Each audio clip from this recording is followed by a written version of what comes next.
Once you get into your mid-60s, it's supposed to be the golden years of life. Posted up in a retirement home, making new friends, drinking diabetic-friendly shakes, hanging out with people, playing bingo, getting tucked in by the nurses. It's supposed to be a time of relaxation. Retirement homes are supposed to be like sanctuaries. They allow the residents to find peace, new hobbies, new friends, and sometimes even new love interests. In fact, people find love in retirement homes quite often. There's also something really beautiful about falling in love again late in life. Movies and TV condition us to think that there's one big love out there, one true love, and once we lose it, it's all over. We'll never ever find that again. But when older people are able to find love in later life or in retirement homes, it just goes to show how big the capacity for love the human heart has. It can be really emotional. You know, feeling like you're able to fully and truly love all over again. And it also combats that fear of loneliness if you're no longer with your spouse. And look, I know, you're like, BOZE, I thought this was Sinister. Why are we talking about love in retirement homes? Well, because love always has a honeymoon stage. But when that honeymoon phase ends, everything starts to come out. Another thing that's really interesting about finding love so late in life is when somebody is 70 or 80 years old, you don't know how dark their past is. They have a lot of past. You don't know how angry, spiteful, or unhinged they really are. And unfortunately, Lena Driskell's boyfriend is about to find out just how delusional she is.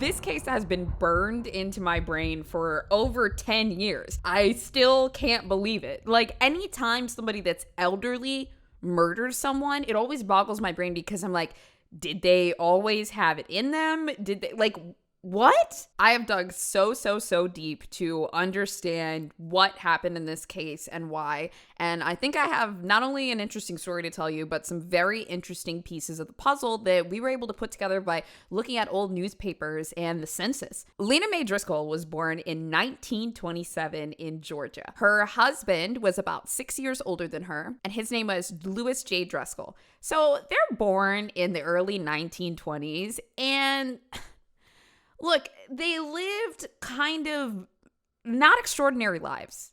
Lena was actually pregnant and had her son, her only son, when she was 15 years old. And it was Lewis's baby. But they, did the right thing to do in the 40s and 50s. They got married and they stayed together to raise their son. Now, Lena would kind of in and out have housekeeping jobs. This wasn't something she was overly passionate about. It was just kind of like a job. And her husband was a machine worker at a publishing house, so most likely like a newspaper or a magazine, something of that nature. But that was his trade. So Lewis always had pretty consistent work.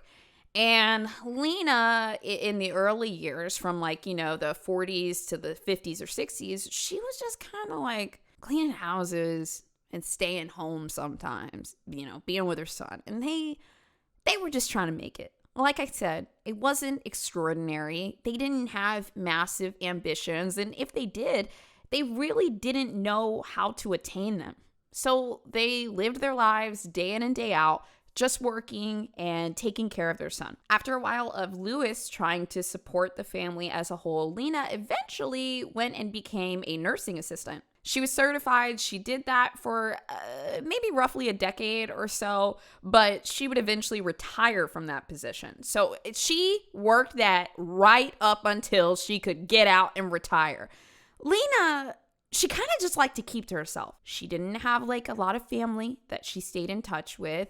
She really didn't have any friends.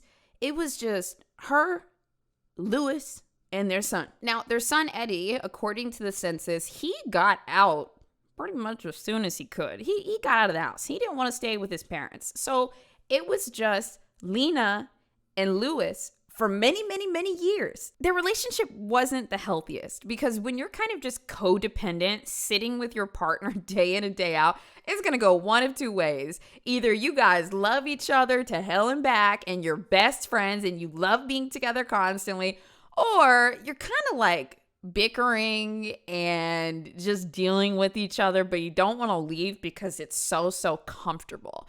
And that's kind of how Lena and her husband were. Now, even though they didn't have a lot of money, they didn't have big dreams and goals and travel the world together or have more kids or anything like that. I mean, they had a kid when Lena was 15 and they said, no more. We're just gonna live our life like this. They spent all of their time together. So even if it wasn't the most picture perfect, healthy relationship, there was two things about this relationship. It was consistent and it was loyal. Lena and Louis were incredibly loyal to each other. Doesn't matter if they were bickering, doesn't matter if they didn't talk to a lot of family or friends. They always had each other. And this was the life that Lena was familiar with since she was a teenager. It was just her and Louis. And she loved him. She loved him so dearly. And he loved her. Now, this is important because in 1975, when Lena was 54 years old, Louis passed away. Grief is serious when it comes to the loss of a spouse. On one hand, if it's abrupt and you lose the most important, most consistent person in your life out of nowhere, it can be impossible to process. Quite frankly, it is impossible to process. Grief is a monster. But also, if you see your significant other pass away slowly, as a spouse, you generally feel like you have to be strong for them through it all. And then once they're gone, it's devastating. It's empty. It's confusing.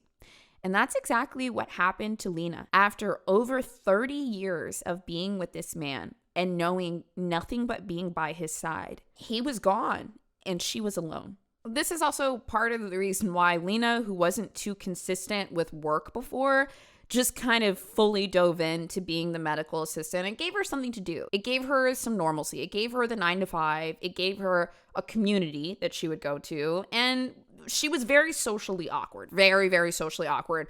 Didn't really know anybody, but it gave her consistency. But when Lena would go home, back to the house that she lived in with her husband for many years, it was quiet, it was dark, and it was lonely. The only person she really spoke to was her son, Eddie. Now, Lena never had any therapy for the loss of her husband. I mean, nobody could get therapy in the 70s or 80s. In fact, it was kind of frowned upon.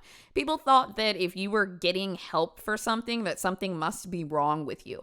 But in reality, I'm personally of the opinion that grief is something that we absolutely cannot walk through alone, especially when it's a spouse or somebody that you've known for a long time. And then in 1992, Lena was dealt another blow of grief that was unfathomable. Her son, Eddie, also died at the age of 50. No parent ever wants to have to go to their child's funeral. At this point, in 1992, Lena Driskell was completely alone. And when you're alone for this long and you don't have anybody to lean on, you can sometimes start to deal with grief in kind of strange ways. It can manifest differently for everybody. Lena kind of lost her grip on reality, but she kept that to herself. It was very private. A decade after Eddie passed away, Lena was retired and living on her own was really kind of a lot. She didn't need a whole lot of assistance, but she couldn't be in the house by herself anymore. So she moved to a place called Hightower Manor Complex. It was on Martin Luther King Drive in Atlanta. She moved there in the early 2000s. Adjusting to the retirement home was a little bit confusing for her. She was now around people 24/7 and there were all these activities, but she just wasn't super well socialized. She'd been alone for a very long time, and because of that, she was very secretive, she was very private, and she didn't talk that much. I mean, sure, she could interact, but Lena wasn't the type of person to make the first move. It's very difficult, almost impossible to just grow social skills once you get to a certain age. I have terrible social anxiety and I'm in my 30s and I don't even know where to start. So imagine Lena being in her 70s and not really knowing how to talk to people and not really being familiar with being able to interact with this many people freely. But there was one thing that she was very familiar with, and that was being in the company of a man. So when Herman Winslow Sr. walked up to her, Herman was very charismatic. She was completely starry-eyed. Herman had no problem introducing himself, talking to Lena, talking to other people around the community. He was very, very, very sociable. And sometimes when we see traits that we don't have ourselves, we're just so magnetically attracted to this person. And also, look, Herman was giving her attention. He was cute. And she missed that. She missed having a partner. She missed being with somebody that loved her. It was a feeling that she missed, and it was a feeling that she was willing to open up a little bit socially for. So when Herman starts putting the moves on Lena, she is so responsive. The other thing is Herman was very persistent with Lena. I think he probably would have liked that she was a little shy and he was kind of in control of the situation and he could just, say a few things about how she looked, like, walking out, hey, pretty lady, and she would just melt. She would just melt to the floor. And I get it. I get it. Sometimes when somebody's partner dies, it can feel like a betrayal to be with somebody else again. It can be very, very difficult, and they might want to stay loyal to their previous partner that has passed away. But she had been alone for so long, and Herman was nice. He was sweet, and she was ready for love again. Herman was married to a woman named Beulah Winslow, and Herman and Beulah had 11 children in their time together. They had 5 sons and 6 daughters. They were busy. Now, and also remember, these people were born in like the 1920s and the 1930s, so it was common to have a lot of children. But I'm not gonna lie, I was pretty surprised when I read that. Herman himself was a widow because Beulah actually passed away in 2003. They lived together at the retirement home. When they retired together, and they had their little room. The rooms in this complex were just a 1-bedroom, 1-bath configuration. So that's where Herman and Beulah were for quite a bit. But she passed in 2003, and unlike Lena, who waited almost 30 years to find love again, Herman was ready just a year later. In fact, it was kind of well known around the retirement home that he was a flirt. He had a few ladies around the retirement home that he did not hesitate to say hello to every morning, even just a few months after Beulah's passing. But he and Lena got together in late 2004. So at this point, Lena and Herman are together in the retirement home. They are a full-blown couple. I'm just picturing them playing bingo together, going out into the garden together. There was something sweet about this time because Lena was in love again and she wasn't alone anymore.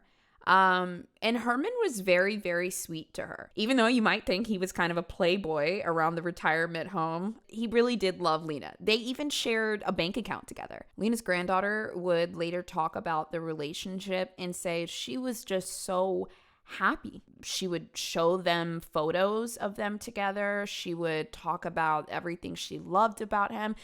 She said that they were probably going to get married. Now, this didn't come from Herman's mouth, but the way that she was talking about it, Lena's granddaughter assumed like, oh yeah, let's just prepare for grandma to be married again. And they were happy. She deserved it. She hadn't seen her like this before. During the first year of their relationship, they talked about traveling a lot together, and that's why they had the bank account. The bank account was originally kind of their travel fund together so they could go somewhere.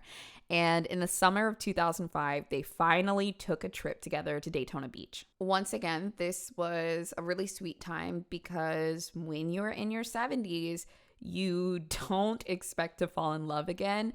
And you also don't expect to start traveling the world, or at least the country, with your new partner. Like, sure, they were in Atlanta, Georgia, and they were just going south to Florida. But for them, this meant sunny beaches, the relaxing in a chair, just soaking up the sun, hearing the sounds of the water. It was just a few days for them to visit Daytona, but Lena was really, really excited about it, and Herman was too. But this trip was not as peaceful as they intended it to be. Something happened on the trip.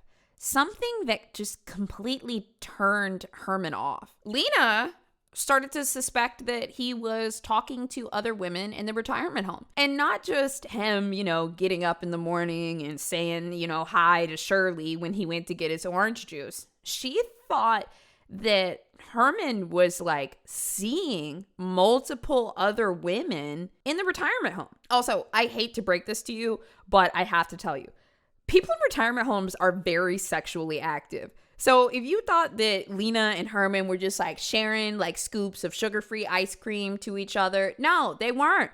They were hooking up. And Lena thought that Herman was hooking up with other girls in the retirement home. So Herman had actually given her the key to his apartment prior to this because he was like, look, baby, you can come in whenever you want. I'm not cheating on you.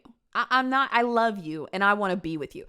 But Lena just wasn't buying it. And when they were on this trip in Daytona Beach, she really started to push the issue. Now, this is strange because they're not even in the retirement home. Nothing has happened. It's not like she walked downstairs and Herman was flirting with somebody there.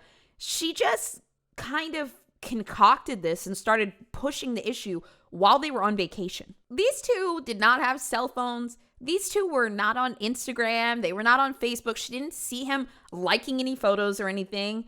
She just kind of came up with this idea. And usually when that happens, it's bred from insecurity, feeling like there's no way you like me. There's no way. There's no way that I'm good enough. Especially when our partner starts to seem too good to be true, to us at least, we start to get confused. Like, I can't be the only one.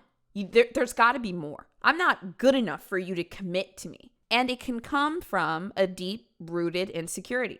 I know this because I grapple with self-esteem. It was quite bad in my 20s. I still ask my boyfriend all the time, do you even like me? Okay. If you hate yourself, there is no way you're going to believe that someone else can love you. You will force them to prove their love for you at every single pang of insecurity. And it could come from anywhere. Lena and Herman could have been at a nice restaurant on the beach, and the waitress could have been young and pretty, and he could have flashed a smile at her, and she would have just tanked, okay? She would have tanked. Now, here's the part of Lena Driskell that is probably fairly relatable to some people. Now, we don't know exactly what happened, but he would later talk about this with his family. And apparently, Lena was relentless. She had decided that he was cheating on her. He didn't like her, that he was just faking all of it, and she wouldn't let it go. I mean, to the point that it actually scared him. And when he got back from Daytona, he broke up with her. Now, this is where things kind of start to shift. Now, like I said, that was the part where Lena was irrational, but honestly relatable to a lot of people. There's always the turning point in Sinister where somebody goes from a human that you might be able to understand and empathize to someone that's about to be cast out of society for their actions. I do think that based on Herman Winslow's background and what people said about him in the retirement home, that he was a little flirty. And maybe after Lena went pretty nuts on the Daytona trip, he very well might have said, screw this. I'm going to go find somebody else in the retirement home. And honestly, that might hurt a lot to Lena, but it's well within his right. Also, if you think that somebody's cheating on you, then leave. You deserve somebody that is going to respect you and respect the relationship. And so if you really, really, really think that somebody's cheating, fighting for it is not the answer. Fighting for it is not in line with respecting yourself. The information that I'm about to give you comes from the prosecution at the court trial. I'm going to use that to fill in some of the gaps. When Lena Driskell and Herman Winslow returned from their trip on June 6th, 2005, she starts terrorizing this man. He had broken up with her and she couldn't take the rejection. That's what also makes me feel like this wasn't just all about cheating. This was about her, right? It was about feeling this insecurity, feeling this rejection, feeling this abandonment. And she just completely went off the deep end. She started following him around the retirement home and just arguing with him, just messing with him at every turn. Sometimes when people do this, it can be trying to be like, prove I'm unlovable, say it to me, reject me, cause the pain to me that I think that I deserve. And that's exactly what she was doing. She also would show up unannounced in his apartment because she had the key. He was not safe anywhere in this retirement home. Now, the way that I've talked about Lena through this the whole time, I really do feel like some of you guys are going to be like, whoa, I would never do that. But there's a couple of you right now that are scratching your brows saying, oh, I completely understand what she was doing. She couldn't handle it, and every rejection was escalating. Herman was terrified. He was not even safe in his own apartment, and he was afraid to take the key from her because he was scared of what she would do. I can't imagine if I sent my grandparent off to a retirement home to relax and, spend the rest of his days there. And a year after grandma dies, now grandpa's getting terrorized by this random woman that's obsessed with him. Now, remember, he has several children and they cared about him. This is like a pretty scary situation because nobody knows this woman. So Lena starts to escalate to another one of the craziest pieces I think I have ever heard. So when following him around the retirement home and essentially breaking in late at night doesn't work, she starts to call Herman's phone and disguise her voice. She would call him up and say, "Hi, this is Lily. I saw you downstairs at breakfast and you're looking mighty fine." She would try to disguise her voice and he would say, "I know it's you. But Lena, stop calling me. Like, please." Okay, this is the point where, do you know how absolutely delusional you have to be to think that you can call somebody you've been dating for a year and hide your voice, especially when you've been stalking them, and try to see if you can catch him flirting with another woman when he is now single? That's what she was doing. She's calling him. She's coming into his room. She's following him around the retirement home. He can't go anywhere. He can't do anything. So finally, he tells the security guards, "Hey, can you stand outside my room? Can you do something? She has a key. I don't want to take it back because I'm scared. And she's harassing me." And so the security guards at the retirement home take note of this, but they're not really here to defend the elderly people from other elderly people. Sure, and maybe there's a fight or two that breaks out between the older people, but they're here to prevent, intruders or other issues, because this is supposed to be a safe space. They don't really take his concerns that seriously. Now, he made this complaint to the guards on June 9th. And on June 10th, he decides to do the only thing that he thinks he can do to stay safe, which is just staying in the public areas. But also, he was very, very social, so this is exactly where he wanted to be. Herman Winslow sat on the couch in the lobby at the Hightower Manor complex. There were several people around and a security guard. He figured he was safe. And he was relaxing and reading the newspaper. And then Lena comes downstairs. It's like she was getting ready for bed. It was later in the evening. So she had actually come down wearing a hairnet, her support stockings, a bathrobe, and slippers. She just, marched downstairs in this nightwear and then just came up to him and started yelling at him. And he didn't really engage. He didn't say much back. The security guard stepped in. And he tries to calm down Lena. But I think it probably frustrated her that now there was this third party in between them. But she actually already had a plan. Because inside of her bathrobe, in the pocket, was an antique handgun that she had had since the 1950s. And I can't believe this. This is a witness statement. 76-year-old Lena Driskell pushed the security guard aside and said out loud, "I got something for his ass," and walked up to Herman and shot him in the head 4 times in front of everybody. The other residents were almost unmoved. When the police came to the scene of the crime shortly after, Lena was still there in her bathrobe with her hairnet on, and other senior citizens in the lobby, as well as the security guard. It's almost like the old people were almost unfazed by it all. Who knows what they had seen in their life, but the security guard was the one that was shook. He was saying everything to the cops. He was like, "This is crazy." But the other person that was talking pretty freely to the cops was Lena, because as soon as they showed up, she was still there with the gun in hand, and she said out loud, "I did it, and I do it again." I don't think that Lena enjoyed killing Herman.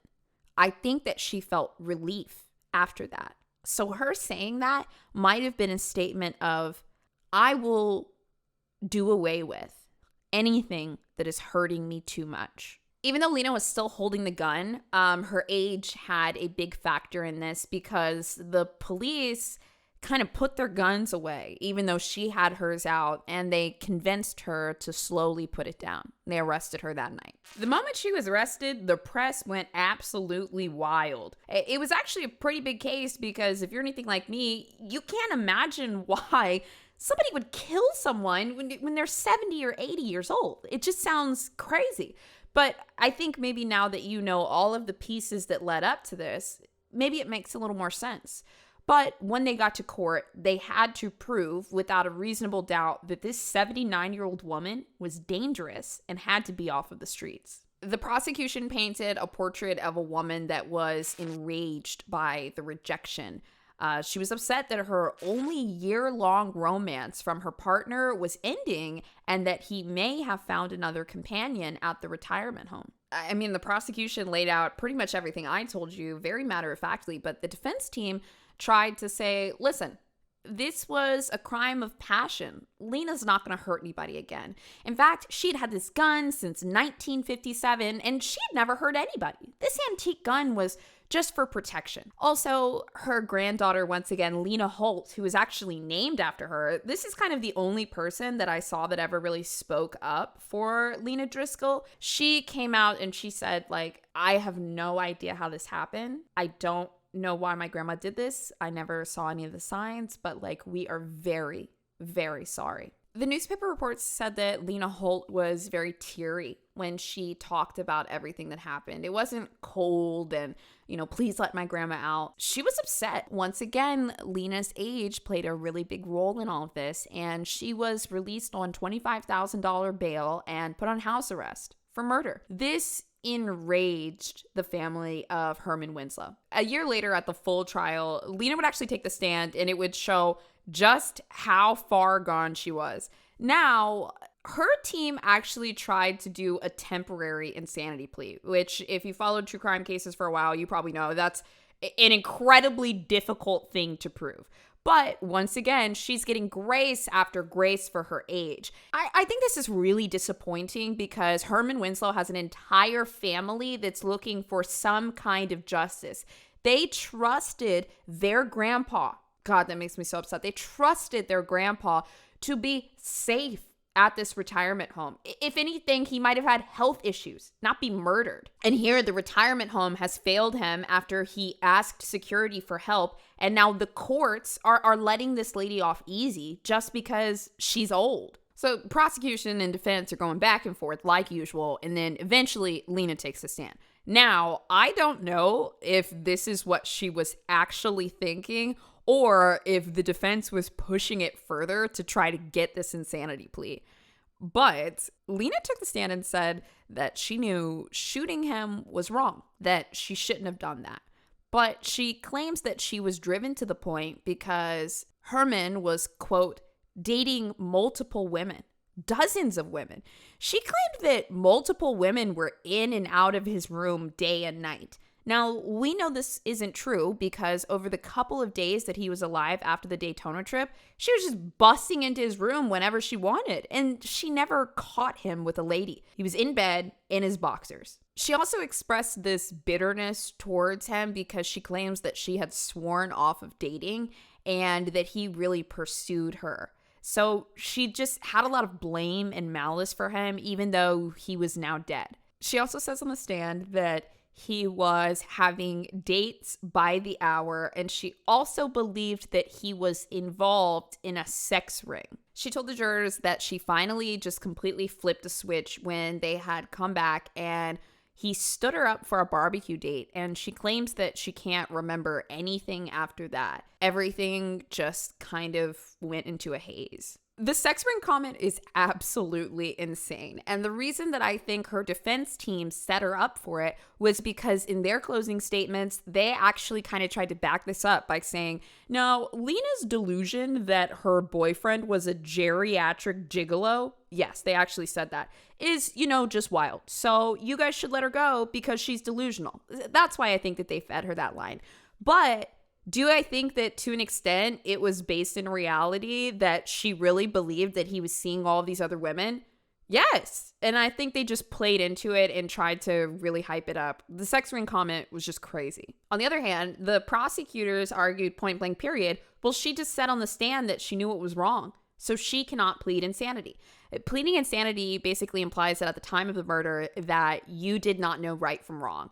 And in this scenario, we were here over a year later where she could have reflected, so it doesn't really count. Either way, they fought tooth and nail to try to convince the jurors not to confuse a jealous rage that was a little delusional with temporary insanity. Like, truly, it's so different. Some of y'all are delulu laying in bed at night. That does not excuse murder. Now, on June 3rd, 2006, just a year after the murders, the jury deliberated for 2 hours, and they convicted her on all 4 counts: malice murder, felony murder, aggravated assault, and possession of a firearm. The judge sentenced her to life in prison plus 5 years.